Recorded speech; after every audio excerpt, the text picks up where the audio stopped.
alveolo, como sucede en el tamaño del bacilo y todavía más en el tamaño de los virus.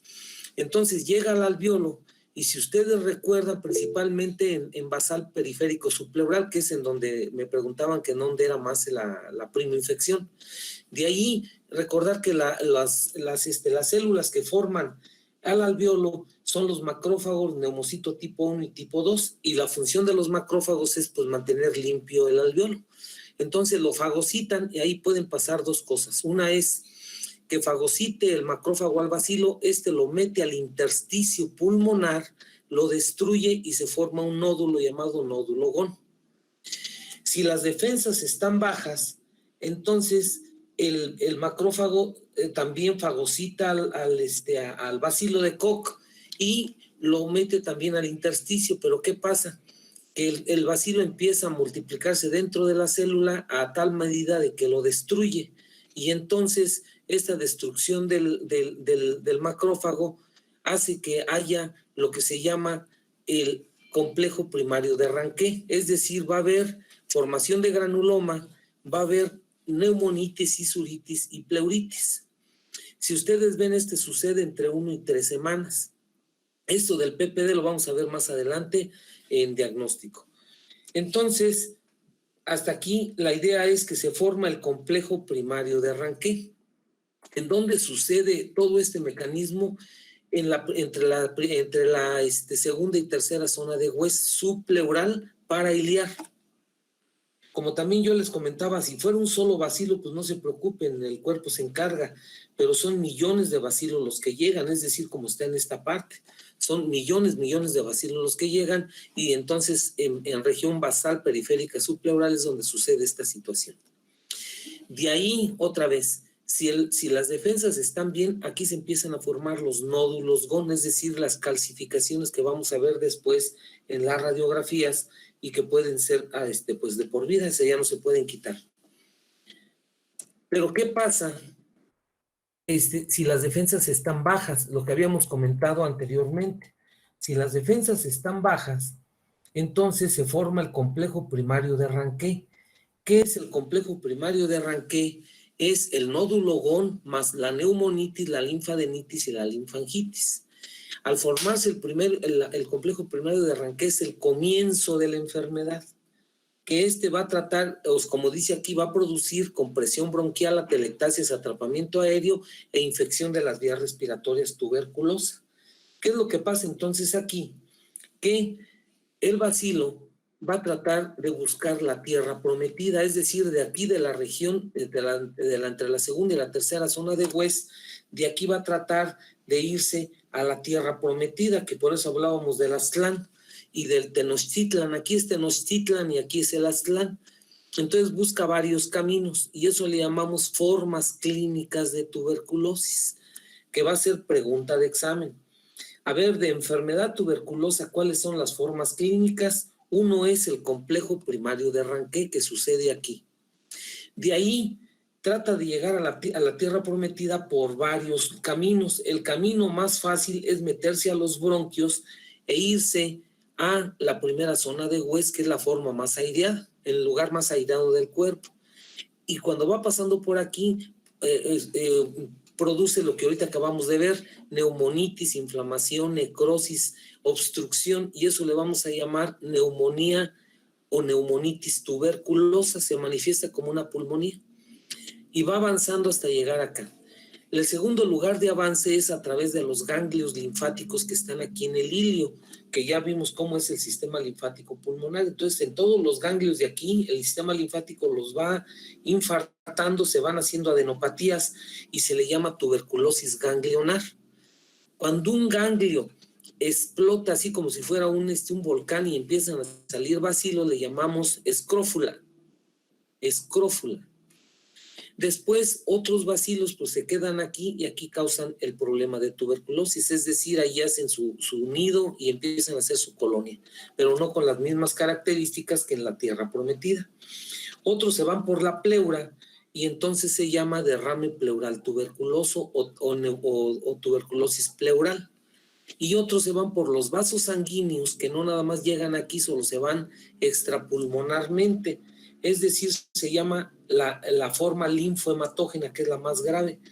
Se queda en el pulmón y se va extrapulmonar y extratorácico y se va a los órganos diana o blanco, que son el sistema nervioso central, el hueso, donde se llama mal de Pot, las suprarrenales y el hígado. Entonces, hepatitis tuberculosa, enfermedad tuberculosa suprarrenal, tuberculosis meningia y el mal de Pot cuando afecta a las vértebras. La tierra prometida es aquí. ¿Qué características tiene la tierra prometida? Pues que vean cómo está organizada la colonia, y esta la vamos a volver a ver en tratamiento. ¿Cómo es la ubicación de la colonia tuberculosa? Principalmente en la primera zona de Hues, es decir, en la tierra prometida. Fíjense, aquí, como si tuviera inteligencia, siempre hay el grupo de mando, y hay los lacayos, y hay el ejército. El cerebro, es decir, ahora sí que los bacilos pensadores viven intracelularmente, o sea, en las células, en neumocitos tipo 1, en los macrófagos, en todas las células de la mucosa y submucosa, en los 9 o 10 tipos de células, ahí empieza a reinar ahora sí que los líderes de esa colonia. Y tienen a su ejército llamado precisamente tuberculosis, o la forma o la ubicación extracelular, es decir, aquí en el alveolo, en los espacios, en los vasos sanguíneos. Y estos son los de avanzada, estos son los que van haciendo más cuevas y van haciendo más grande la colonia, y es lo que hacen las cavernas. La tercera ubicación de la colonia es el casium. El casium, que por eso la expectoración como lo vamos a ver ahora en el cuadro clínico, la expectoración del tuberculoso no es ni amarilla, ni es verdosa, ni es sanguinolenta, es de todo un poco. Si todos han visto los ostiones, si tú me dices o te pregunto de qué color es el ostión, unos van a decir grises, otros verdes, otros negros, otros blancos. Así es como se ve la expectoración por ese casium. Pero fíjense las características del casium. Como si fuera una colonia bien organizada, aquí es donde están los heridos, aquí es donde está ahora sí que aquí es donde está el cementerio, aquí es donde están las células ya apoptósicas, las células graves, las células que están en terapia intensiva, y las células pues que ya no sirven, tanto bacilares como de donde va la reacción de la colonia. Y tienen su banco. El banco, jóvenes, es la forma más grave de la tuberculosis en el sentido a prosperidad. En este banco llamado nódulo fibrótico no son nódulos de Gón. Este es como si fueran depósitos, como si fueran huevos compactos en donde no entra nada. Aquí no entra ningún antifímico en esta parte. Entonces pónganse a pensar ustedes, si una persona tristemente tiene una tuberculosis drogoresistente y se muere, y otro ser vivo como es una rata, etcétera, se traga esto, y esto renace, resurge dentro del nuevo ser.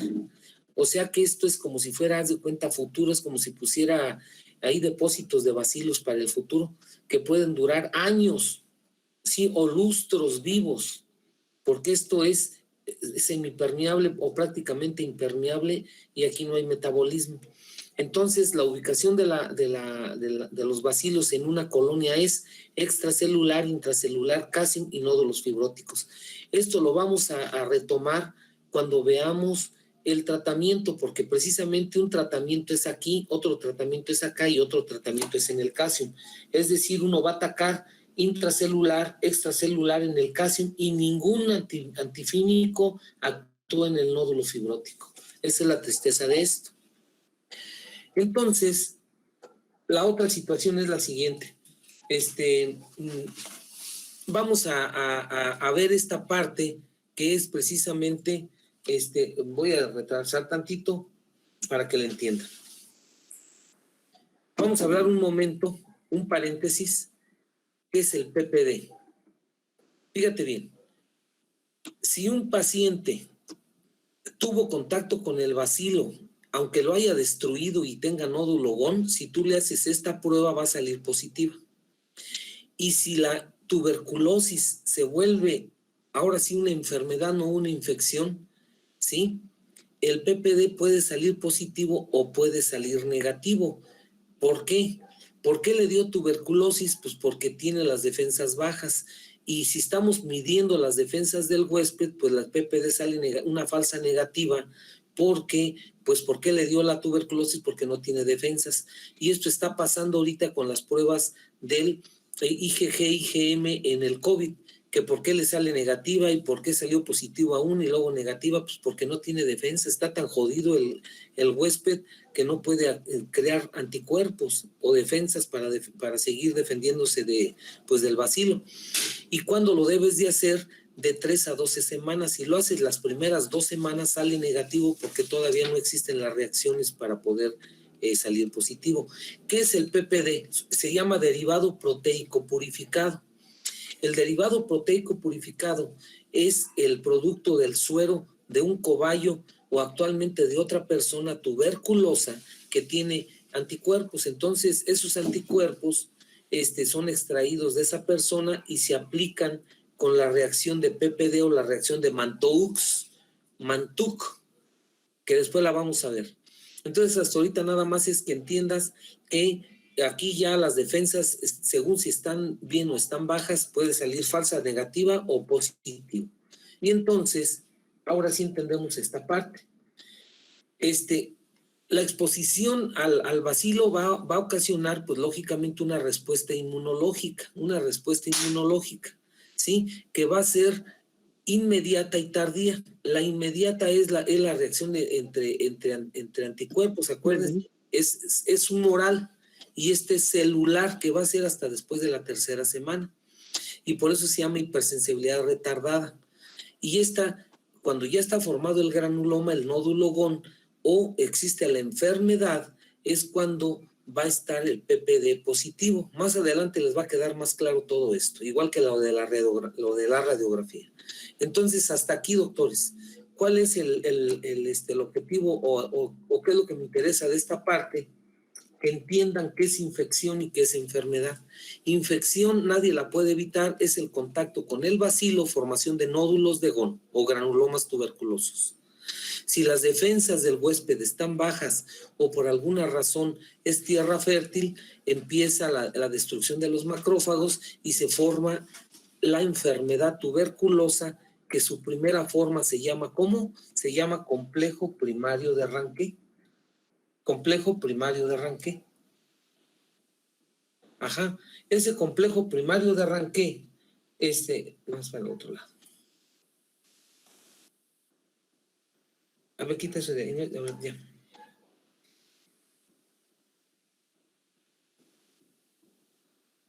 Les pido de la manera más atenta de la otra computadora que lleguen a tiempo, jóvenes, porque si no nos entretienen. O sea, de veras, nos sacan de onda. Acuérdense que ya la próxima lo vamos a cerrar ya. 8, 7, 5 minutos. En el otro ahorita estamos acá porque estamos peleándonos con la computadora porque apenas han llegado, se está metiendo gente. 9, 7, 18 jóvenes, por favor, pongan más atención. Estoy hablando no para ustedes jóvenes, al otro grupo, a los que entraron en la otra computadora. Entonces, por favor, es hasta las 7:05, si no nos entretienen, como ahorita. Por favor, se los pido de la manera más atenta. Acuérdense, jóvenes, estoy hablando con universitarios, estoy hablando con gente responsable. Entonces, todos hay que hacernos responsables de nuestros actos. Por favor, se los pido. Por sí me molesta, porque de por sí yo soy malo para la computadora y me ponen a hacer todo esto, la verdad que me meten en broncas. Entonces, jóvenes, el principio de la enfermedad tuberculosa se llama complejo primario de Ranque. ¿Cuáles son las formas clínicas de tuberculosis de la enfermedad? Acuérdense de una vez para que no se les vaya a olvidar, es complejo primario de Ranque, neumonía tuberculosa o bronconeumonía tuberculosa, tuberculosis ganglionar, tuberculosis pleural, tuberculosis linfohematógena. ¿Y cuál es la forma más grave? Pues la colonia, es la forma crónica. Es donde ya la colonia, que ya te la presenté, en donde está el ejército en el extracelular, los generales en el intracelular, que espero que ustedes sean también del cerebro de la medicina, es decir, puro general. Quiero ver en puros ustedes puros jefes, puros directores, puro triunfador, pero si los jóvenes que entran a las 7:20, pues yo lo dudo que vayan a ser triunfadores. Por favor, jóvenes, edúquense, pídanse más de la cuenta. Entonces, esas son las formas clínicas de tuberculosis. Hasta aquí después vamos a volver a tomar esta parte. Entonces, la tuberculosis, ya como enfermedad, tiene un periodo de latencia que puede ser de meses o años después de la primoinfección, o sea, a veces no es inmediata. A veces, lo que una de sus compañeras me preguntaba la clase pasada, el nódulo GON puede quedar ahora sí que latente, y cuando bajan las defensas, entonces actúa, ¿no? Es decir, se abren y empieza a ocasionar el complejo primario de Ranquet. Por eso hay algunos libros que dicen que la tuberculosis se adquiere en la infancia, adolescencia y se desarrolla en la edad adulta. ¿A qué le llamamos reactivación? Los bacilos comienzan a multiplicarse como la respuesta al debilitamiento del sistema inmune por infección, SIDA, por diabetes, por cáncer, etc. Esa es la reactivación del nódulo GON después de varios meses o años de contacto con el bacilo. Y la reinfección ocurre por infecciones repetidas de una persona que tuvo anteriormente una infección primaria. O sea, se vuelve, ahora sí, como cuando tú estás apagando una fogata y le dejas una brasa allí todavía incandescente y se vuelve a prender otra vez o sea, pues se vuelve la fogata a formar o el incendio. Y esto es precisamente lo que pasa cuando no se da un tratamiento efectivo. Esa es la situación. Entonces, ahorita nos vamos a dedicar más, o el objetivo va a ser a dos tipos de tuberculosis: a la tuberculosis que le llamamos, o sea, excavada, que es la tierra prometida, y a la extrapulmonar. Esa es a la que nos vamos a objetivizar un poquito más. ¿Cuál es la historia natural de la tuberculosis, jóvenes? Fíjate, hoy, que es 15 o 15 de diciembre, ¿sí? O 14 ya Alzheimer, fíjate lo que te estoy diciendo: 50% de los pacientes con tuberculosis morirán a pesar de tratamiento. 25% sanarán por mecanismos inmunitario eficiente, aún aunque no le des tratamiento. Y el 25% permanecerán crónicos, es decir, van a ser bacilíferos. Probablemente en el examen te vaya a preguntar qué es un bacilífero. Acuérdate, es aquella persona que tiene la enfermedad tuberculosa y que está sacando bacilos en la expectoración y es la fuente de infección para otras personas, que es lo que dice aquí. La otra palabra que hoy utilizamos, acuérdate, es tisis. Dime tres nombres o tres alias de la tuberculosis: peste blanca y tisis, enfermedad tísica o enfermedad fímica. Otra palabra que hace rato vimos es lo de caverna. Una caverna, cuando tú hablas en medicina de caverna, es sinónimo de tuberculosis. Si un paciente tuviera una excavación, es decir, un absceso pulmonar en la primera zona de West y no sabes si es tuberculosis, no vas a decir que tiene cavernas, vas a hablar de excavación. Entonces, la otra palabra que tenemos que tener presente. La tercera, ¿cuál es? La de COMBE. COMBE positivo, COMBE negativo. ¿Qué es el COMBE? Es el antecedente epidemiológico de tuberculosis. Y la otra es la palabra que ahorita les acabo de comentar, que es precisamente lo de enfermedad e infección. La infección es el nódulo GON, es decir, el que tiene PPD positivo, pero no es bacilífero ni nada, solo tiene nódulos GON. Hizo la reacción inmunológica el cuerpo. Y la enfermedad con sus formas clínicas. Entonces, fíjate, el 25% permanecerá crónicamente enfermo como fuente de infección. Y eso es gravísimo, doctores. Entonces, nosotros, médicos generales, debemos de hacer el diagnóstico temprano, es decir, pensar en tuberculosis, como ahorita lo vamos a ver. ¿Cómo lo vamos a lograr? Primero pensando en tuberculosis, es decir, una detección temprana. Siempre en la historia clínica preguntar por el COMBE, ¿sí? Y ponerlo COMBE positivo o COMBE negativo. Y el diagnóstico clínico. Pensar en tuberculosis en lo que ahorita, los datos clínicos que ahorita te voy a decir. Entonces, el cuadro clínico, ¿cómo va a ser de estos pacientes? Tos persistente por más de 2 semanas. Es una tos con expectoración. Una tos con expectoración, que ya te dije que es una expectoración como si fueran los ostiones, es decir, ni verdosa, ni amarilla, ni con sangre, ni gris, ni blanca o negras, de todos colores, ¿sí? En ocasiones acompañada de hemoptisis. Precisamente una de las causas de hemoptisis en México, yo les dije que era la tisis. Por eso se llama hemoptisis, porque es sangre por tuberculosis. En la fiebre, fíjate las características que tiene, es una fiebre vespertina o nocturna, junto con la sudoración profusa. Doctor, mire, yo soy albañil, soy ayudante de albañil, empezamos a trabajar a las 6 de la mañana. Por la necesidad que tengo, pues tengo que chambearle, doctor.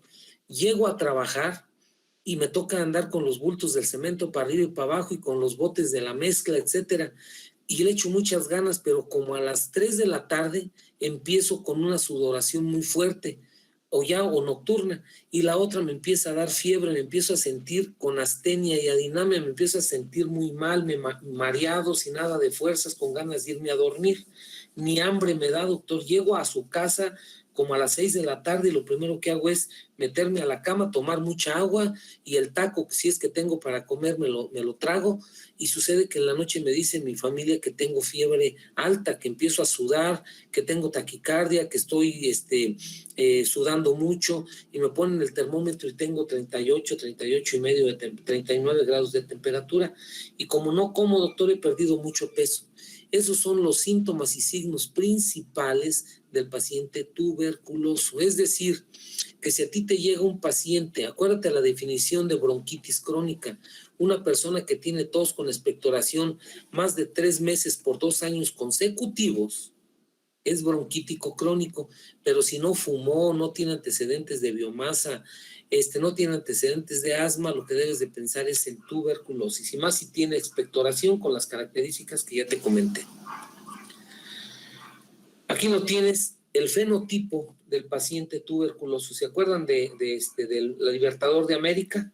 Habíamos dicho que una coloración ocre, los ojos hundidos, triste el paciente, pues, o sea, deshidratado y desnutrido. Esas son las características del triste paciente tuberculoso, ¿sí? Y vean cómo, pues, prácticamente son los mismos datos que acabamos de ver en la fotografía anterior. Radiológicamente, o sea, si el paciente tiene eso, lo que vas a pedir primero es una radiografía. Depende de qué tipo de forma clínica tiene de tuberculosis. Por ejemplo, en esta es la forma típica del paciente tuberculoso con su tierra prometida, en donde está Tenochtitlan. Ahí fue donde se le apareció el águila con la serpiente arriba de un opal. Aquí es la forma más aireada del cuerpo. Entonces, en estas zonas donde se forma la cadena tuberculosa, si a ti te llega un paciente con estas cavernas y estas características, casi bilateral o unilateral, como lo ves aquí, ese paciente, hasta no demostrar lo contrario, tiene tuberculosis. Y con el cuadro clínico que dijimos. Aquí se ve el famoso festón de Mengó, es este festoncito que ven aquí, como si fuera la carpa de ¿cómo se llama? La carpa del circo, ¿sí? Esto que ven aquí, este es el festón de Mengó, esto que está aquí. Vean cómo el corazón está pendulado hacia arriba, o sea, tiene atelectasia o fibrosis. Esto es lo que se llama paquipleuritis, esto que ven aquí. Así es como queda la pleura de engrosada. Esto que ven aquí, esta es la paquipleuritis.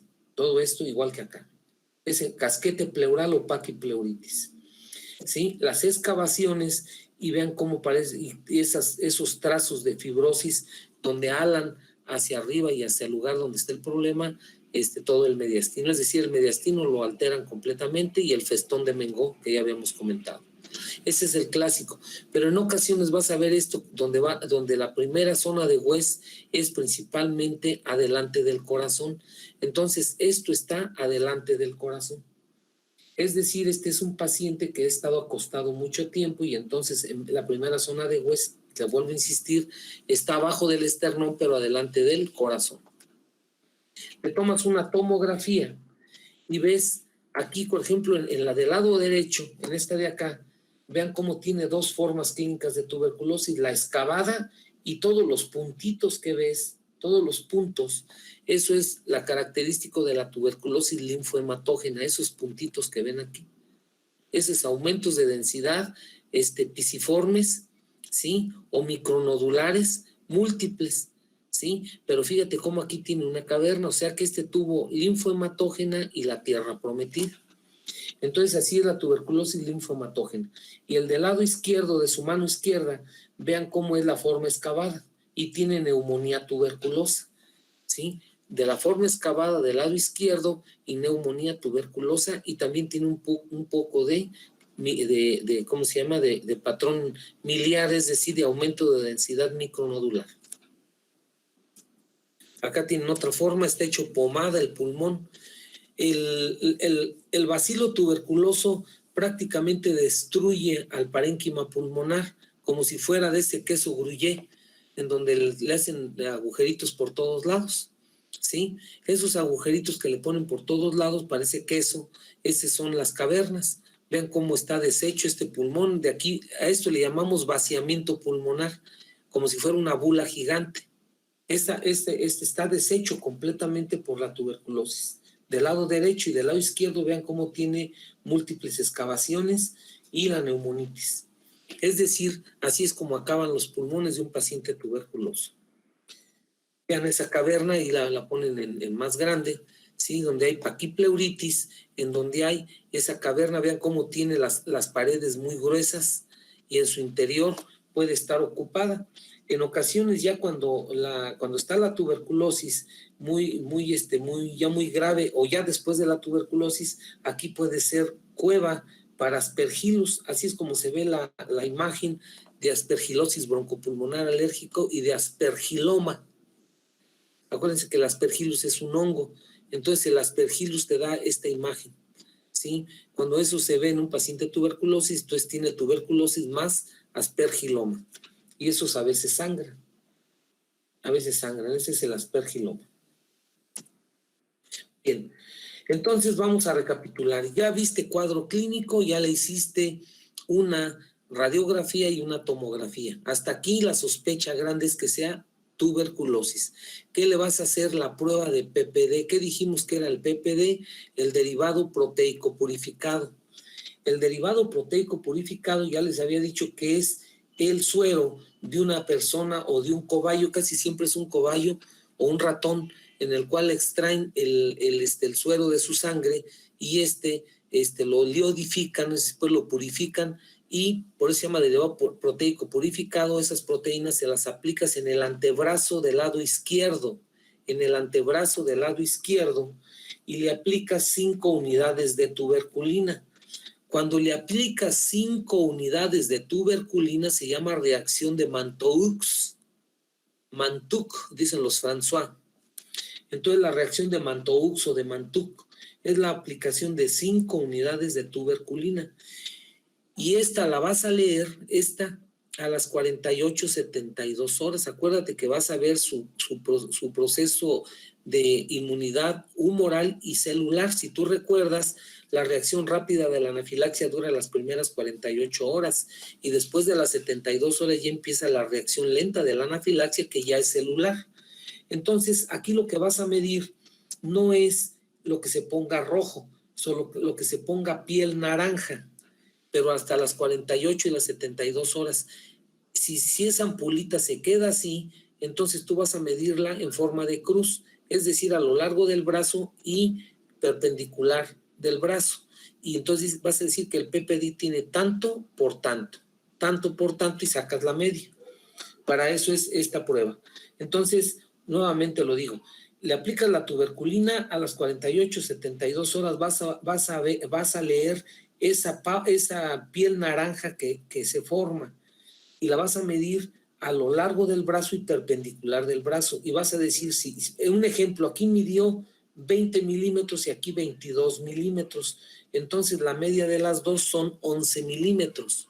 11 milímetros, y aquí la idea es la siguiente: si el PPD está mayor de 10, es positivo. Si el PPD es entre 5 y 9 es sospecha, es decir, es una reacción que nada más puede ser, o sea, no es positiva como tal, solo deja sospecha nada más. Y si es menor de 5, es negativa. Ojo con lo que te vuelvo a repetir otra vez. aunque aquí diga otra situación, la idea es esta. Si un paciente con tuberculosis activa, con cuadro clínico, y le haces la baciloscopía y sale positivo, yo esperaría el PPD negativo.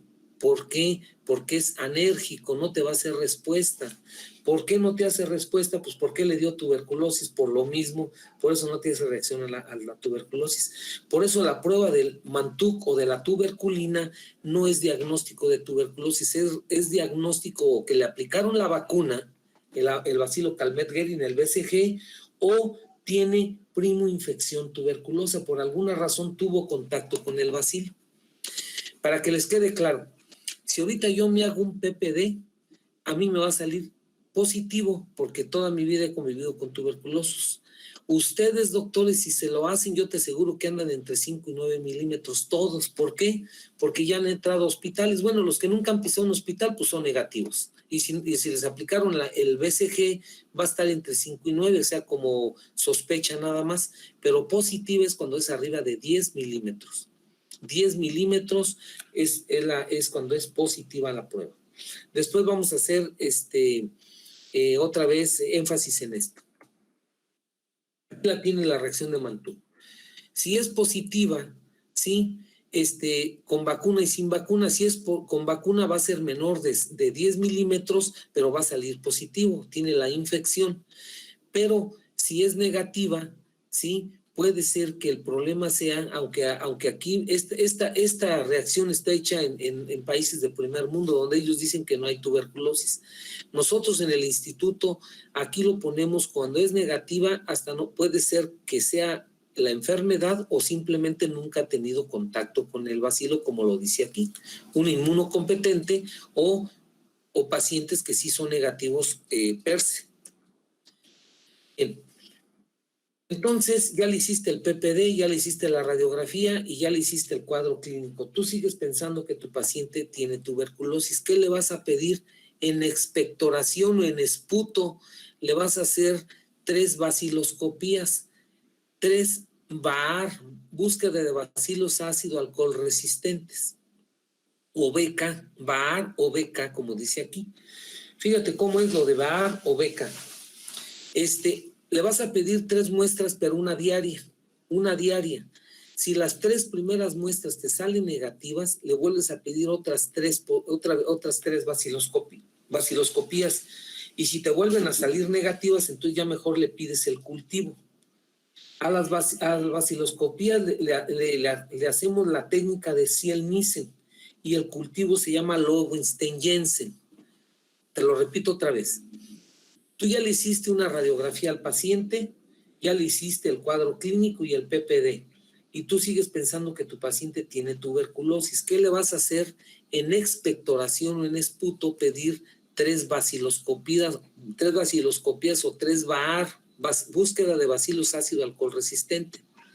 Una diaria, no son 3 el mismo día, una diaria. Si estas te salen negativas, le vas a pedir otras 3 baciloscopías en una semana. Y si te vuelven a salir negativas y tú sigues pensando en tuberculosis, entonces ya no le haces otras 3, ahora le pides el cultivo. Otra palabra nueva que ustedes ya conocían, la baciloscopía se le llama técnica de Ziel-Nielsen y al cultivo el clásico se llama Lowenstein-Jensen, como ahorita lo vamos a ver a continuación. Bien. Esta está fuera de lugar, esta es en la radiografía. En la radiografía. Fíjate cuál es el método más sensible para hacer el diagnóstico, pues es principalmente en la primera zona de West, es el lugar más frecuente. Y puede ver estas formas clínicas. Acuérdate de las formas clínicas de la tuberculosis. Puede ver calcificaciones, puede ver neumonía, puede ver ganglios crecidos, puede ver derrame tuberculoso.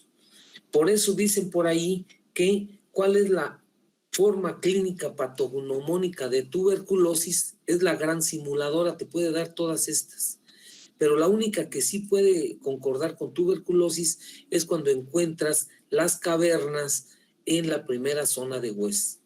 es cuando puedes tú elucubrar que puede ser tuberculosis. Sobre todo en México, cavernas, hasta no demostrar lo contrario, es tuberculosis. Pero ve cómo tiene varias formas clínicas que parece neumonía, parece cáncer, parece fibrosis, parece el derrame pleural, ensanchamientos del mediastino por los ganglios. Es decir, tiene una serie de formas clínicas radiológicas que le llamamos la gran simuladora. Ahora sí seguimos con la vaciloscopía. Fíjate bien, entonces, ya le tomaste la vaciloscopía, ya habíamos dicho que es en 3 días, o sea, 3 días, si te salen negativas, vuelves a pedir otras 3. Se necesitan 10,000 microgramos por mililitro para que la prueba sea positiva. La sensibilidad aumenta 10% en la segunda muestra y 30% en la tercera. Por eso se deben de hacer 3 muestras. Si tú nebulizas a un paciente con solución salina o le haces una broncoscopía y ahí le haces un lavado bronquial, el diagnóstico aumenta hasta el 95%. O sea, si tiene tuberculosis te va a salir positiva. Aquí está la tinción del bacilo ácido alcohol resistente llamada Ciel-Nissen, ¿sí? Así es como se llama. Y ve cómo te tiñen así como de color moradito y ve cómo son los bacilos. Así es como se ve una tinción de Ciel-Nissen al microscopio. Sí, acuérdate que son bacilos ácido alcohol resistentes. Y la lectura se hace en 100 campos. Eso es lo que se hace, la lectura del Ciel-Nissen, de la baciloscopía en expectoración. A veces, como ahí en el instituto, tenemos un método que se llama auramina-rodamina, y así es como se ven los bacilos. Se ven así como fotografía neón. Vean cómo se ven amarillos, ¿sí? Hay otra que no viene aquí en esta plática, se llama luciferasa. Le llaman luciferina porque parece como si fuera el diablo, se ponen rojos completamente y son incandescentes, es decir, como si fuera luz neón, son fosforescentes. Así es como se ven los bacilos en la técnica luciferasa. La técnica desde que se descubrió el bacilo de Koch es la fórmula Ciel-Nissen, es la baciloscopía. El cultivo se llama Lowenstein-Jensen. El cultivo es un cultivo agar chocolate especial en donde ahí se aplican los bacilos y ahí crecen. Y entonces el cultivo se llama la técnica Lowenstein-Jensen. Aquí está el nombre, porque es pregunta de examen, ¿eh? ¿Cómo se llama el método de la baciloscopía en expectoración? Ciel-Nissen. ¿Cómo se llama el cultivo clásico para cultivar el bacilo de Koch? Lowenstein-Jensen. El nieto de Lowenstein-Jensen es el que se llama Bactec. El nieto de Lowenstein-Jensen es el que se llama Bactec. Y que actualmente el bisnieto de es el que ahorita vamos a ver, que precisamente es el que se utiliza para hacer el PCR, la reacción de cadena corta de polimerasa, y que se ha puesto en boga con el bacilo COVID y con el influenza. Pero fíjense, desde antes ya se utilizaba el Bactec y la búsqueda del PCR como diagnóstico de tuberculosis. El otro técnica convencional pues es hacer el estudio histopatológico.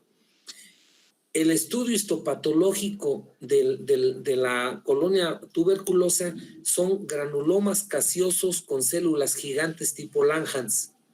¿Cuál es el diagnóstico histopatológico de tuberculosis? Son granulomas caseosos con células gigantes tipo Langhans. Ese es el diagnóstico histopatológico. Y tenemos otras pruebas serológicas como la adenosina-diaminasa.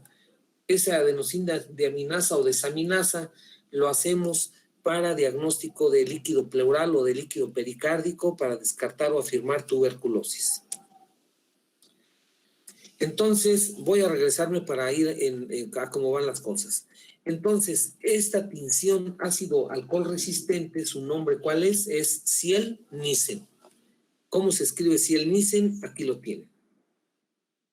Esa es la técnica de la baciloscopía. ¿Cómo es el cultivo de Lowenstein-Jensen? El cultivo de Lowenstein-Jensen es el estándar de oro diagnóstico, ¿sí? Este cultivo, doctores, desgraciadamente, el clásico de Lowenstein-Jensen, de Lowenstein-Jensen, duraba hasta 2 o 3 meses en darte el diagnóstico, ¿sí? Actualmente existe el Midbrook, ¿sí? Que es, hagan de cuenta, es como cuando pones a cuecer un triste pollo y dura, no sé, voy a inventármela 2 horas cueciéndose con el sistema Lowenstein-Jensen, pero si lo pones en la olla express, en 15 minutos está listo. Ese es el Midbrook, que es el abuelo del método que ahorita vamos a ver, que es el estándar de oro para, que se llama GeneSpert, que ahorita te lo voy a presentar. Ese GeneSpert es en donde se ve la cadena ¿cómo se llama?, de DNA del virus, y te da hasta los subtipos del virus y hasta la drogoresistencia, si existe o no. Es el más nuevo. Entonces, otra vez, el abuelo se llama Lowenstein-Jensen, el nieto se llama Midbrook, o también Bactec, es el alias, y el hijo de se llama el método, que es el GeneSpert, que ahorita te lo voy a presentar. Ve cómo para el diagnóstico, ¿sí?, la sensibilidad de la baciloscopía del Ziel-Nielsen es del 80%, el Lowenstein-Jensen es del 90%, y la reacción de cadena corta de polimerasa es hasta 97%. ¿Sí?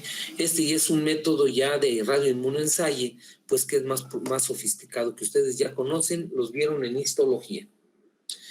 Entonces, aquí cuando la baciloscopía te sale positiva, de todos modos le haces actualmente el Bactec para ver si tiene drogoresistencia.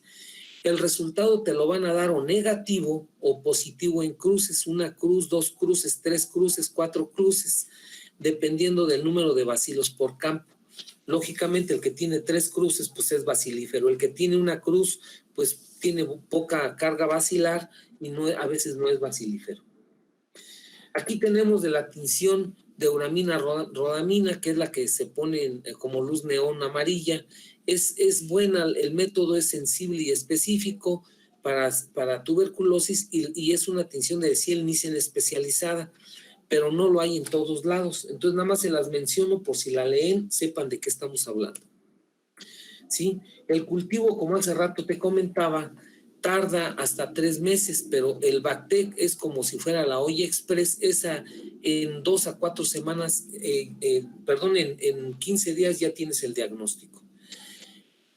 Vamos a hacer cambio de la otra computadora. En 5 minutos nos vemos, doctores.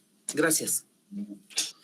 Lo metías a una estufa y lo dejabas ahí semanas hasta que crecía.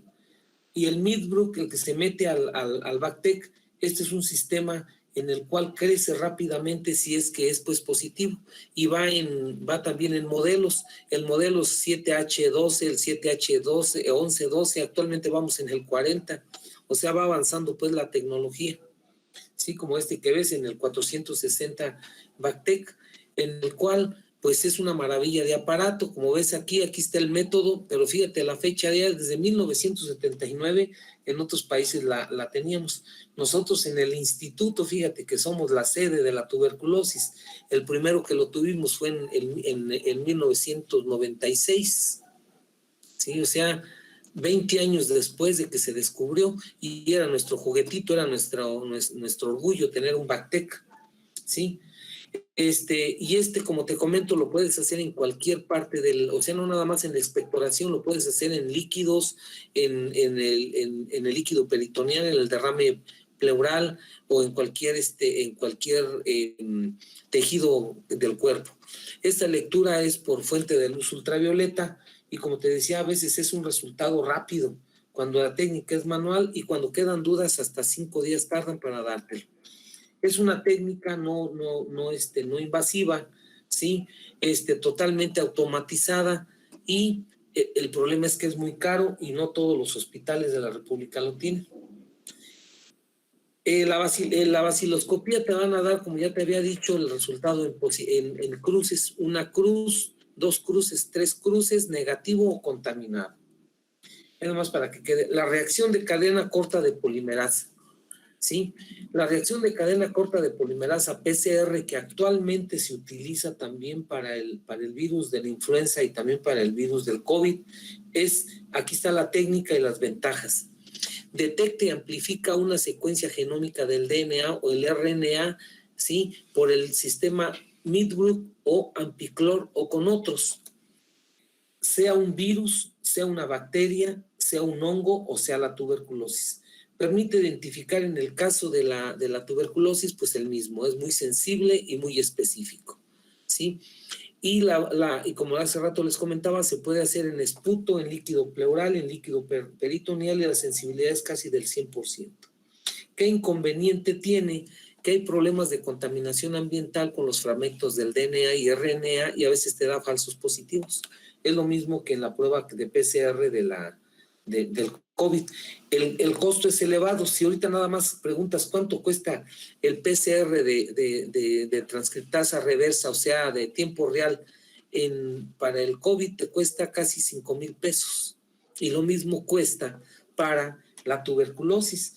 Y se necesita pues personal capacitado y un laboratorio especializado. Este fue el negocio ahorita del siglo por el COVID para muchos mercenarios de la medicina.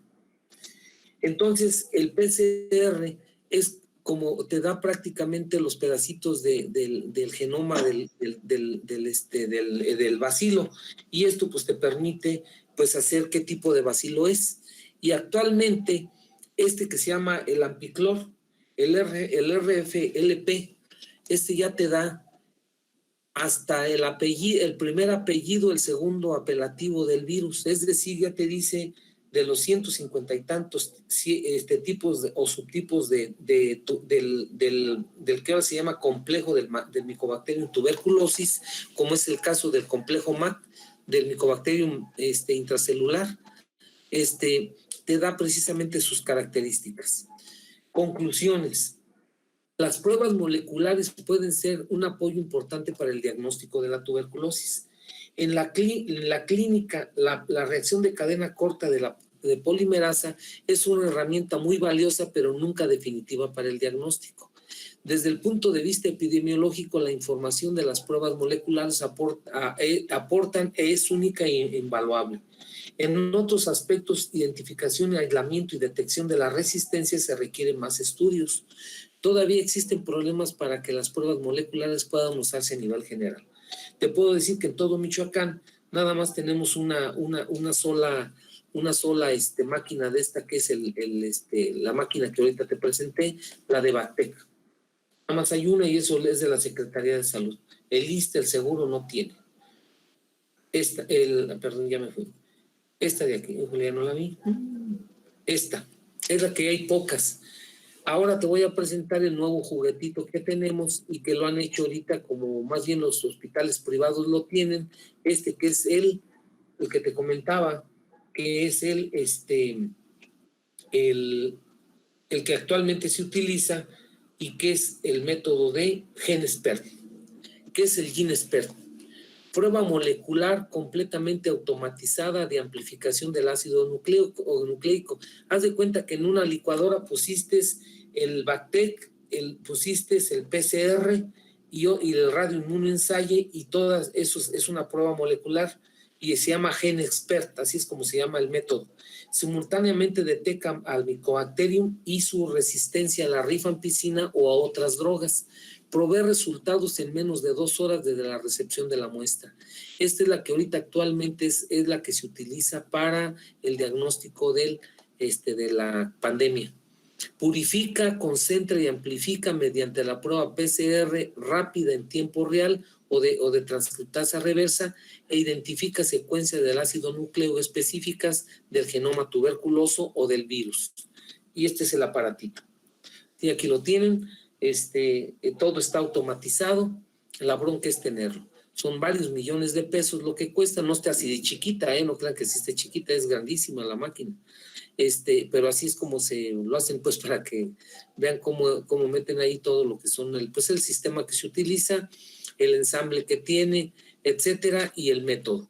Y ya te da un resultado, o positivo o negativo, que es el test que te dan precisamente en el COVID. Ese es el que se llama GeneXpert. ¿sí? Grábenselo porque júralo que te lo van a preguntar en tu examen nacional y yo te lo voy a preguntar en el examen. Dime qué es el gen SPERT, ¿sí? Ahí lo tienes. Y ahí tiene la máquina para que sepas cómo es. Entonces, en conclusiones, doctores, las nuevas técnicas están hablando del BACTEC, están hablando del PCR y están hablando del GeneSpert, son pruebas para países ricos. La tuberculosis sigue siendo una patología de la pobreza, o sea, lo que es lo mismo. ¿Tú crees que los países que están muriendo de hambre, como muchos de Latinoamérica o nosotros aquí mismo, vamos a tener para esas pruebas? Pues no, doctores. El Ciel Nissen y el cultivo Lowenstein-Jensen siguen siendo las estándar de oro en México. Los nuevos métodos deben considerarse como accesorios y no sustituir a los convencionales. Es decir, tu médico general, lo primero que vas a pedir son tus vaciloscopías en tandas de 3, si te salen negativas, otras 3. De ahí vas a pedir, si tiene dinero el paciente, pues el BACTEC y si no, el Lowenstein-Jensen. El Lowenstein-Jensen lo hacen en cualquiera de las Secretarías de Salud, en el IMSS o en el Seguro. Algo que es importante, doctores. Tu médico general, me interesa que sepa los métodos diagnósticos, pero el que me interesa que tengas en tu cabecita es la clínica, la radiología, la tomografía y el Ciel Nissen, es decir, la vaciloscopía. ¿Por qué, doctores? Porque si haces el diagnóstico, acuérdate que el manejo es gratuito por decreto presidencial o por constitución política en cualquiera de los centros o sea, todo lo que es el sector salud de la República Mexicana. Entonces, ¿para qué hacer gastar al triste paciente en un BACTEC o en un GeneSpert si se lo van a hacer gratis en las instituciones de salud? Ahora sí, con lo dicho hasta aquí, ustedes ya saben, porque esta sí es pregunta de examen, y aquí nos vamos a quedar. ¿Qué es el PPD?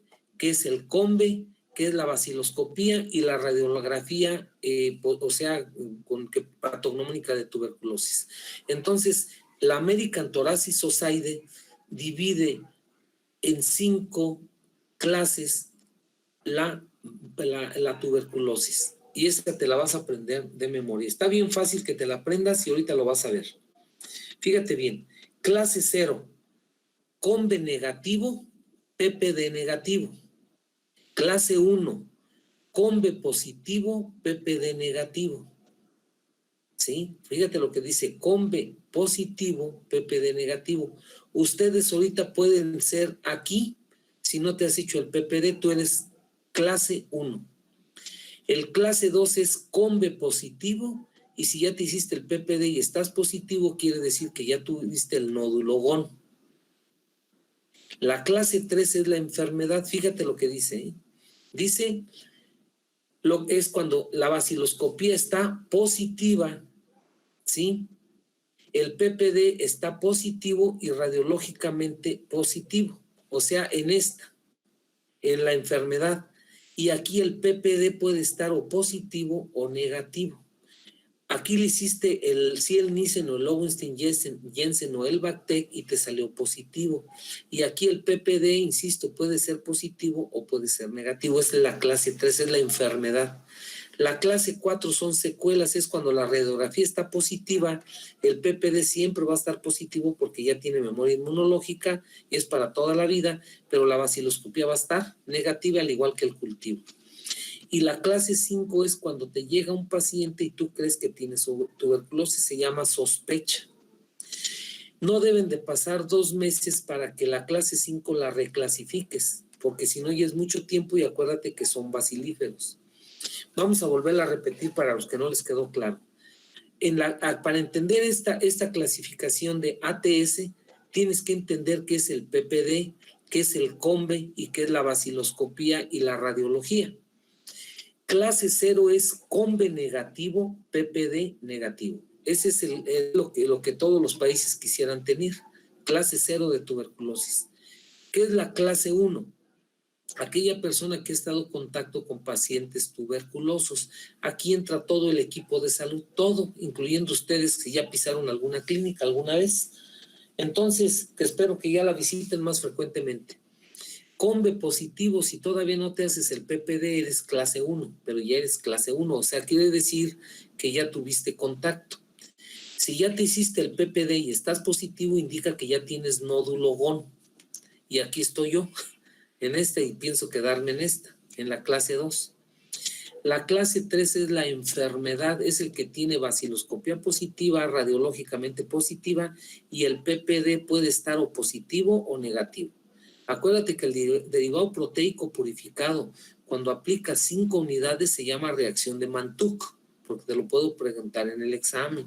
Reacción de Mantoux, aplicación de 5 unidades de tuberculina. Cuando ya la baciloscopía está negativa, pero tiene PPD positivo y tiene las cavernas, dices que tuvo tuberculosis, entonces le pones secuelas de tuberculosis. Esas secuelas pues, son para toda la vida.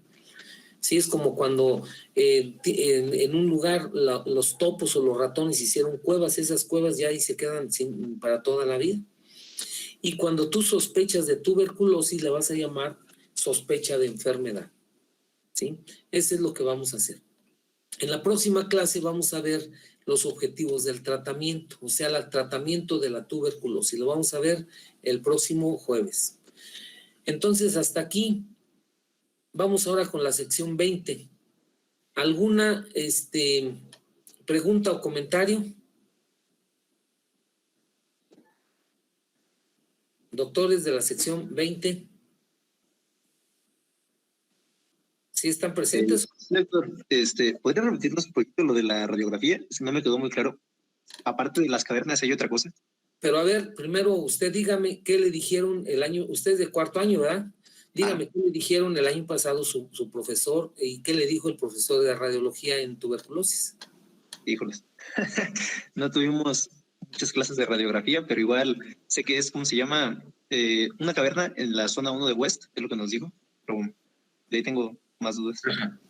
Ok, mire, para su pregunta es bien interesante. Su pregunta es lo siguiente. Primero recuerden, formas clínicas de tuberculosis que anda buscando. Lo primero que vamos a buscar son las calcificaciones. ¿En dónde? En esta zona.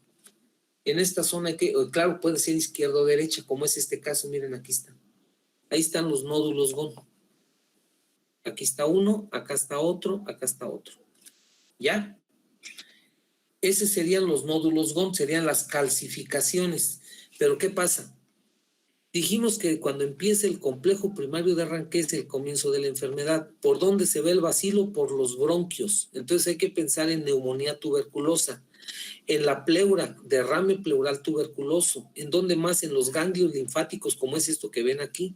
Ahí están los ganglios crecidos, entonces la forma ganglionar. La otra es la tierra prometida. Acuérdense que aquí es Aztlán y acá es Tenochtitlan.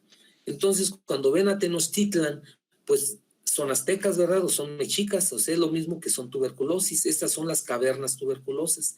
Hay una foto que les enseñé hace ratito, te dicen cómo son las cavernas tuberculosas, cómo son de paredes gruesas en comparación con el absceso pulmonar, que pueden estar llenas o vacías o pueden estar llenos de aspergillus, como es este caso. Esas son las cavernas o excavaciones tuberculosas. ¿Qué más puede ver? Pues lo que se ve en esta placa de la derecha, de su mano derecha, que es un paciente con tuberculosis miliar. Vean los puntitos por todos lados, pero aparte de eso tiene también calcificaciones, o sea, nódulos GON y cavernas. Entonces puede ver más de 2 o 3 formas de tuberculosis continuas. Aquí en la tomografía se ve mejor la tuberculosis miliar. Entonces, en base en todo esto que estoy diciendo, los autores dicen lo siguiente, que dijimos que estaba mal ubicada esta diapositiva. ¿Qué dicen los autores? Dígame cuál es la forma patognomónica de tuberculosis. Es la gran simuladora, puede tener cualquiera de ellas, pero cuál es la que debemos de recordar más es la de las cavernas en la primera zona de West. Esa es la contestación, doctor. Entonces, segunda pregunta. Gracias, doctor. Gracias. Segunda pregunta. Adelante. Doctores, pregunten, por favor. Doctor, ¿la tuberculosis cuando se diagnostica sigue siendo de interés epidemiológico? O sea, ¿tenemos que controlar los casos que vamos diagnosticando nosotros como médicos? Más bien es una responsabilidad médica que usted debe de dar aviso a a su jurisdicción más cercana de ese caso positivo. Y aquí también, ¿qué le dijeron cuando vieron epidemiología? Que se debe de hacer médico general cuando tienen una enfermedad infectocontagiosa y que no la estamos haciendo en COVID. ¿Qué debemos de hacer? Algo que se llama ¿cómo, doctora? No hemos llevado epidemia, doctor. ¿No han llevado epidemiología? No, es hasta el otro semestre. ¿Hasta cuarto año la llevan ahora? Sí, del segundo semestre, doctor. O sea, pero en el cuarto año. Sí, así es. Nosotros la llevamos desde estadística y epidemiología la llevamos en primer año. ¿Por qué? Porque precisamente somos un país curandero y tenemos que cambiar nuestra manera de pensar. Entonces, su pregunta va en relación a lo siguiente. Usted tiene que dar avance, claro que es de interés epidemiológico y estadístico, y la segunda es hacer lo que se llama cerco epidemiológico, que es lo que no han podido hacer nuestras autoridades. Se les escaparon las chingadas cabras a la Secretaría de Salud en esta pandemia de COVID. Tienen que hacer el cerco epidemiológico. ¿Qué es el cerco epidemiológico? ¿De dónde cree usted que adquirió su paciente la tuberculosis? ¿En su casa, en su trabajo o en la cantina? Pues tiene que ir a la cantina, al trabajo, a su casa y ver dónde está el contacto, quién es el bacilífero. Acuérdense que uno es a 14, entonces es de gran interés tanto para todos, pues que se controle lo mismo es lo mismo que COVID. Le digo, se haga de cuenta que se repite la historia. Por eso yo siempre he dicho que las azotes de la humanidad han sido las pestes, y las pestes que ha habido, ya les había comentado, es la peste negra, ¿sí? La peste bubónica, la peste blanca, que es la tuberculosis, ¿sí? Y nosotros que le llamamos la peste gris al tabaquismo, y actualmente yo propongo, pero como no me hacen caso nunca, digo que sea la peste roja. ¿Por qué? Pues porque fue en Rusia, los rojos fueron los que empezaron esto. Entonces la peste roja sería el COVID. Y está cometemos las mismas pendejadas que hace 20 años o hace 100 años con la tuberculosis, doctor, que no hacemos las cosas como son. Ese es el gran problema que tenemos. O sea, su pregunta es muy interesante. Sí, pero así le contesto. Sí, que se repite la historia y con todos los métodos actuales, doctora, y todavía seguimos, pero feo. Ya ve cómo nos está ahorita el COVID. En vez de ir para abajo, vamos para arriba, doctora, no sabemos a dónde vamos a llegar. Ahorita en el Distrito Federal y en otros países hasta marzo se declara la contingencia todavía, o sea, el semáforo rojo. Hasta marzo, doctores. El primer mundo lo acaba de señalar hoy día. Italia, Francia, Alemania y España, foco rojo hasta marzo. ¿Hasta dónde vamos, doctor? Es muy interesante, y lo mismo pasa con la tuberculosis. Entonces, la respuesta para ustedes sí es de interés, doctor, y hay que hacer el cerco epidemiológico. Gracias, doctor. Tercera pregunta. Adelante, doctores, pregunten. Las preguntas que han hecho son muy interesantes. Háganlas. Buenas noches. ¿Sabe qué no se oyó bien, doctora? Si vuelve a repetir, buenas por noches. favor. Disculpe, ¿es posible? Híjole, está fallando su audio, no oigo nada. Perdón, ¿eh? A ver si le cambio un poquito o muévase usted un poquito porque no se oyó. No sé si sus compañeros oyeron, yo no oí nada. Adelante, ahorita sí la escucho. Ok, doctor. Mi pregunta es que si puede repetir, por favor, las formas clínicas de tuberculosis. Nos Claro. dijo que es linfohematógena, ganglionar, Claro. pero no anoté las demás, no alcancé. Más bien la invito a que haga lo siguiente, y Dios, déjame porque me hice pelotas aquí. Uy, ya voy para adelante, ya le estoy pasando la película, ya no la van a querer ver. Discúlpenme, pero la pregunta tenemos que ver una forma. Ok. A ver, yo digo que se la graben de esta manera, es mi punto de vista. Primero es la infección, ¿dónde es, doctora? ¿En dónde es la infección? ¿En dónde? A nivel de la primera zona de West. No. En la región. Acuérdense de Tenochtitlan, y por eso les hice ese ejemplo, y de ¿cómo se llama? Y del Aztlán. ¿Dónde es el Aztlán? Aquí se lo estoy señalando. ¿Dónde es el Aztlán? En la región basal. de los Así es, para enviar. Entonces, aquí es en donde suceden dos cosas, o es el nódulo de Ghon o es el complejo primario de Ranqué. Para ir a Tenochtitlan, a la tierra prometida, está muy largo el camino. Pues aquí con un dedazo ya lo hicimos, sí, pero acuérdate cuánto vive el bacilo, entonces son micras. De aquí para acá tarda meses en ir. ¿Cuáles son las vías de acceso? Esas son las formas clínicas de tuberculosis. Usted misma señálemelo. La primera más fácil, ¿cuál es? ¿La vía qué? Doctora. Broncógena. Pues va por los bronquios, es el camino por lógica más fácil. Y entonces se llama tuberculosis ¿qué? Neumónica o bronconeumónica. Parece neumonía. ¿Cuál es la otra vía? Los ganglios linfáticos. ¿Cómo se llama tuberculosis qué? Ganglionar linfática, No, linfomatógena no. Ganglionar o linfoganglionar. Y esa cuando se rompe un ganglio, ¿cómo les dije que se llamaba?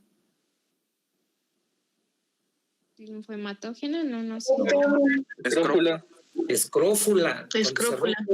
La glándula, usted se le pegó mucho el linfomatógeno, me lo ha repetido 4 veces. La otra forma es la pleural, se va por la pleura y se produce derrame pleural. Y la que usted tiene en la cabeza, que la ha repetido, es la linfohematógena, se va por los vasos linfáticos y sanguíneos, se llega muy rápido a esta zona, pero también se va ¿para dónde?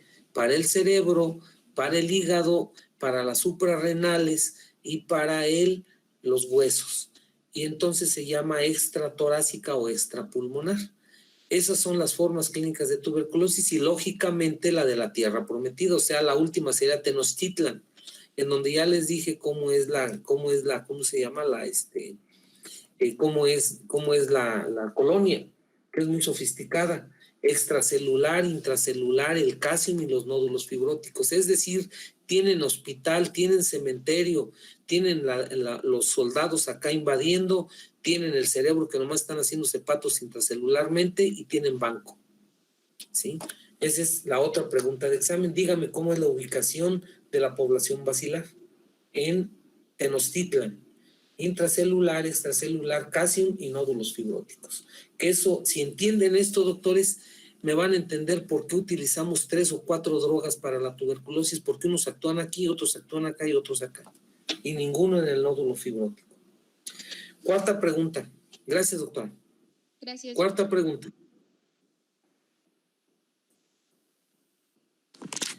Doctor, una pregunta, perdón.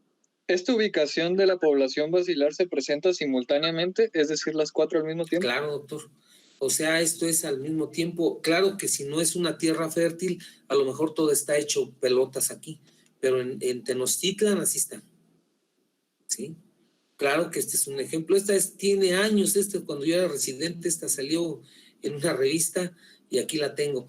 ¿Por qué me gusta? Porque está bien práctica a que lo entiendan bien.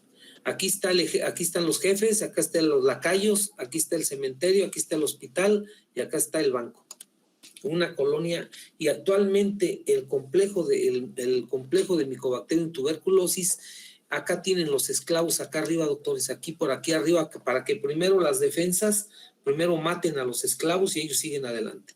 O sea, acá tienen como presos, por decirlo de una manera, virus, bacterias, hongos o otros bacilos y los llevan acá adelante. Y acá viene el ejército, en el extracelular, que es la forma bacilífera, es donde van los bacilos vivos. Quinta pregunta. Doctor, ¿Sí? ¿cuál es la conducta que se debe tomar o qué indicaciones se le dan al paciente cuando nos llega a consulta y tiene un cuadro muy sugestivo de tuberculosis? ¿Se espera hasta se inicia tratamiento o se espera hasta No, que doctor, no se lo acepta la secretaría ni ninguna institución si no tiene baciloscopía positiva. Entonces, por eso le digo que clínicamente y radiológicamente ustedes como médicos generales en su jurisdicción donde estés en tu servicio social tienen que hacer el diagnóstico. Entonces, ¿qué tenemos que hacer? Que lo mismo que le dije a la doctora, le digo a usted, doctor, es una vergüenza ajena porque yo no estoy de acuerdo como lo están haciendo. ¿Qué están haciendo con el COVID? Miren, con eso le contesto y va a ser lo mismo que para su pregunta. Yo desde marzo, doctores, cuando me fui otra vez al instituto como voluntario, me hicieron una entrevista en la televisión y lo primero que dije, lo que tiene que hacer nuestro gobierno, tanto federal, estatal, municipal, es que a huevo nos ponga el cubrebocas. Fíjate la palabra a huevo, ¿sí? ¿Y qué hicieron, doctor? A ver qué dice Derechos Humanos y se hicieron patos. Ahorita apenas, fíjate, marzo, abril, mayo, junio, julio, etcétera, diciembre, y apenas hoy nuestro querido gobernador sale con su babosada hace 3 días, que ahora sí es a huevo ponerte el cubrebocas, hasta vergüenza ajena, doctor. ¿Qué pasa entonces en esto?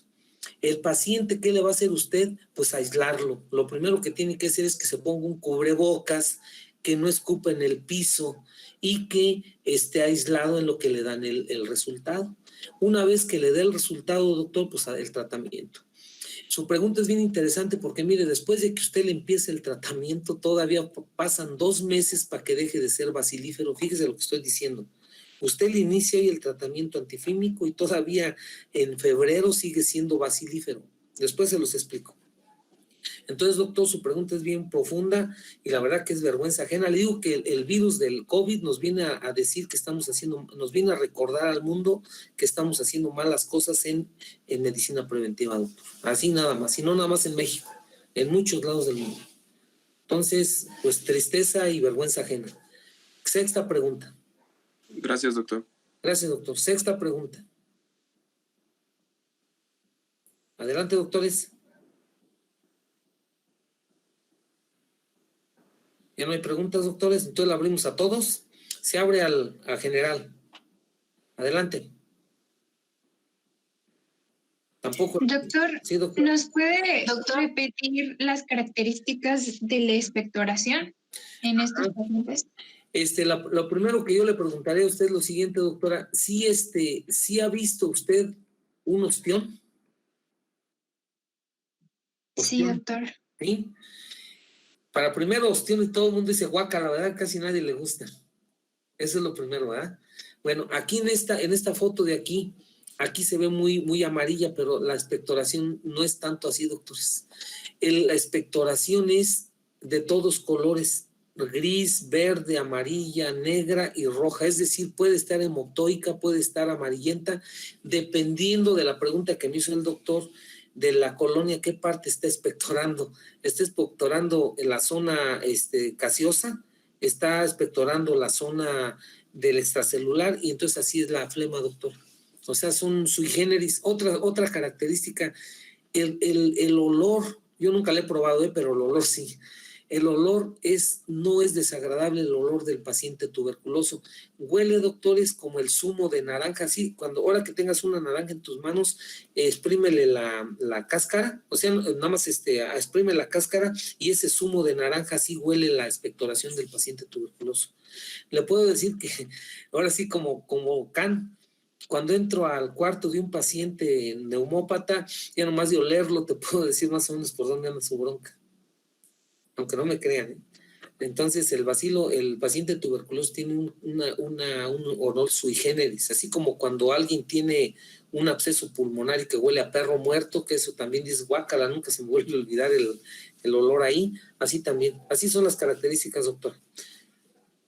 Séptima pregunta. Muchas gracias. Gracias, doctor. Séptima pregunta. Doctor, hablando de avances en México, ¿usted se ha enterado de algún GeneXpert que haya aquí en México? Sí, doctora, lo hay ya en varios lados. ¿Sabe cuándo nos puso al GeneXpert a todos? Ahora sí que ahora sí que le echaron ganas cuando la influenza, doctora. Cuando la influenza nos obligó a que el GeneXpert lo comprara a México a varios lados. Antes nada más lo tenía el INDRE, el Instituto de Referencia Epidemiológica, que es vecino de ahí del INER. Nosotros tenemos que ir al INDRE a llevar las muestras. Después, fíjese cómo son las cosas, lo tuvo Nutrición primero que nosotros, porque Nutrición siempre ha sido el patito bonito del gobierno. O sea, son como las estrellas de México son los de Nutrición. Y después ya nosotros. Y después ahora ya también en Michoacán hay un GeneXpert. etcétera, en toda la República, pero son contados aún así, doctora. O sea, no hay en León, no hay en Zitácuaro, no hay en Uruapan, ¿sí me doy a entender? Solo son exprofesos.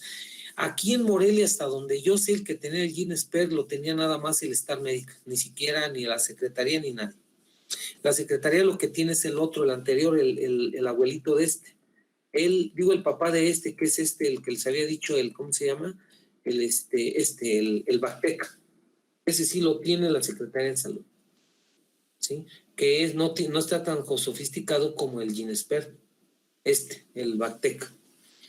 ¿Contestada su pregunta? Entonces, doctora, el método no es así como para hacerlo aquí en la esquina, ¿verdad? Solo lo tiene que mandar a México y lo tiene que mandar al instituto, al INDRE, hasta allá para que se haga un GENESPER para tuberculosis. Uh-huh. Gracias, doctor. Octava pregunta. Adelante. Doctor, un paciente que ya tenga gran cantidad de nódulos fibróticos, clínicamente va a seguir progresando y va a seguir agravándose y va a poder desarrollar las otras formas clínicas extrapulmonares. No se puede contestar esa pregunta porque depende. Le voy a poner un ejemplo. 2 niños que son hermanos y que a los 12 años su abuelita tenía tuberculosis y ellos aspiraron los bacilos y sus defensas lo salvaron, hicieron nódulos GON. A lo que quiero decirles es que el nódulo GON no es único, doctor. Acuérdense que son miles. Entonces son muchos y ahí se quedan. Si fuera uno no nos preocuparíamos. Esas nódulos GON que se quedan ahí son como dormidos. ¿Se acuerdan que habíamos dicho que era polivalente el comportamiento del bacilo? Que se pusimos un niño dormido ahí. ¿Sí se acuerda de esa foto? Entonces ahí se queda como dormidito. De esos 2 hermanitos, uno está sano, es trabajador, no fuma, no toma, es bien religioso, tiene nada más una familia, etcétera. Es un alma de Dios. Ese nunca le va a pasar nada. O sea, él nunca va a desarrollar la tuberculosis.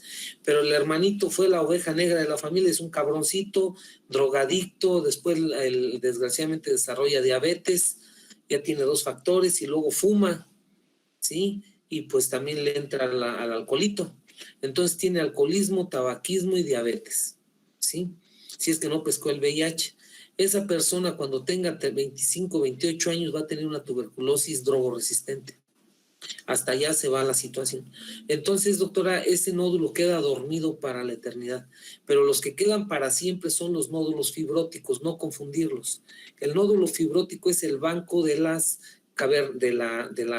tierra prometida y el nódulo GON es la primoinfección tuberculosa. Esa puede quedar también toda la vida del paciente y no abrirse. Depende de la inmunidad de cada persona. Y hasta la fecha, doctora, no se sabe qué es lo que por eso le dije que no le puedo responder, no se sabe qué es lo que le dice al bacilo que se abra, porque es impermeable ese tipo de nódulos, o sea, ahí no pasa nada. Y el PPD está positivo, pero las baciloscopías negativas y no llega a desarrollar Tenochtitlan, o sea, las cavernas. 9ª pregunta, gracias, doctora. 9ª pregunta. Doctor, buenas noches. Sí. Le quería preguntar, si nos llega un paciente con tuberculosis y nos enteramos que su familia con la que vive, nadie se ha vacunado de BCG, ¿sería prudente que los mandemos a vacunar? Mire, su pregunta, la BCG lo vamos a ver más adelante, pero de una vez le adelanto algo. Fíjese lo que voy a decir. El bacilo Calmette-Guerin se debe de aplicar al nacimiento, porque no, fíjese lo que digo, no nos previene la tuberculosis, nos previene las formas graves de tuberculosis como es la linfohematógena. Otra vez, a un paciente, aunque esté vacunado contra el BCG, no lo protege a que le dé tuberculosis, lo protege contra formas graves, por eso se aplica al nacimiento, es la explicación. Pero si su familia no se la ha aplicado, hay que aplicársela para evitar la forma grave de tuberculosis. O sea, lo que es lo mismo que es una mentira que el que se vacuna ya no le va a dar tuberculosis. Aunque usted o yo o mi vecino esté vacunado contra tuberculosis, si mis defensas bajan, doctora, ya que Dios nos agarre confesado, nos va a dar la Tenochtitlan. ¿Sí me doy a entender? La tierra prometida. Sí, doctor. Entonces, no nos protege contra la tuberculosis, nos protege contra formas graves de tuberculosis y sí se deben de vacunar. Así nada más. O sea, si ahorita me pongo de ejemplo, si yo ahorita voy a ser neumólogo y no tengo la vacuna, me debo de aplicar, aunque tiene una cosa que me puede dar algo que se llama vesiceitis, es decir, una reacción ganglionar, se me ponen los ganglios todos infartados, como si fuera una tuberculosis, porque es una reacción inmune muy importante. Gracias, doctora. Novena pregunta. Gracias, doctor. Novena pregunta. Ya no hay. Novena pregunta. Yo tengo una pregunta. Había leído sobre el síndrome inflamatorio de reconstitución inmunitaria. ¿Me puede hablar sobre él? O sea, es que no entendí que tiene que ver con los pacientes con tuberculosis y con, a su vez, pues, que estaba infectado por el virus del VIH. Ajá. Eso, si me lo permite, después lo vemos cuando vea, si es que alcanzamos a verlo, sí. Ese es otro rollo, doctora. O sea, se refiere más bien a lo de VIH, se refiere a que es un paciente que está inmunosuprimido y que si usted le baja la carga bacilar y tiene tuberculosis y le da tratamiento, lógicamente el sistema inmune empieza a reaccionar. Entonces, este síndrome de reconstitución inmunológica se refiere a que el paciente otra vez agarra fuerza pues inmunológica. A veces le hacen o sea, le dan primero nutrición. La segunda es que le pueden hacer transfusiones de linfocitos, transfusiones de plasma, transfusiones de sangre, transfusiones de médula ósea, precisamente para aumentar sus defensas. Ese es el síndrome que le llaman así, doctor. Pero es más que todo es en pacientes con inmunosupresión, no tanto en tuberculosis o en SIDA o en otra enfermedad que cause desnutrición. Ese es un rollo aparte, no de tuberculosis, que después a ver si lo alcanzamos. Es interesante. Sí, la 10ª pregunta.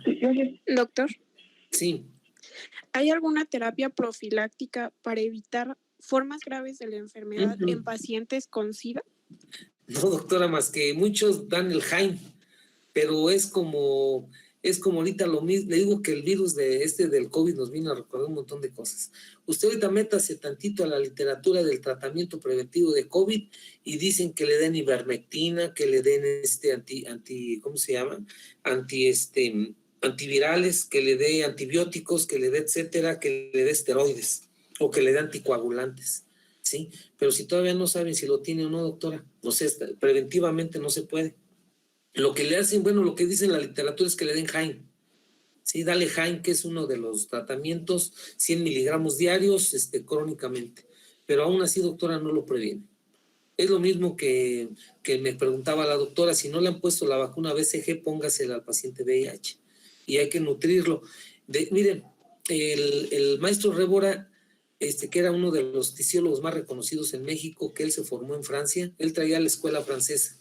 Los franceses decían y a mí todavía me tocó un año así, el paciente tuberculoso, de lo que las dos últimas preguntas que me hicieron, lo del síndrome de reconstitución inmunológica y lo que es el paciente tuberculoso, el Instituto de Enfermedades Respiratorias hasta el año 85 era un hotel, doctores.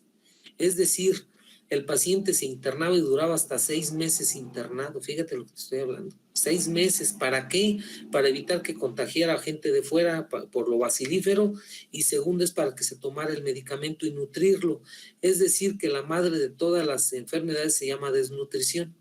Entonces decía el maestro Révora que la escuela francesa decía que si no lo nutrías, así le podías dar toda la profilaxis que tú quieras y no sirve para nada.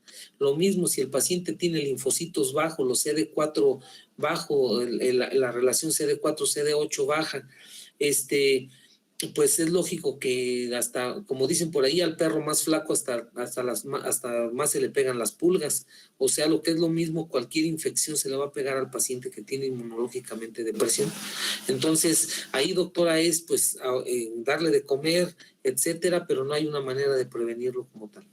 Todavía no llegamos a esa magnitud de la ciencia médica. Última pregunta, doctores. Adelante. Adelante, doctores, ¿ya no hay más preguntas? Bueno, entonces nos vemos el día jueves, doctores. ¿Sale? Gracias. Por favor, y buenas noches. Ándele.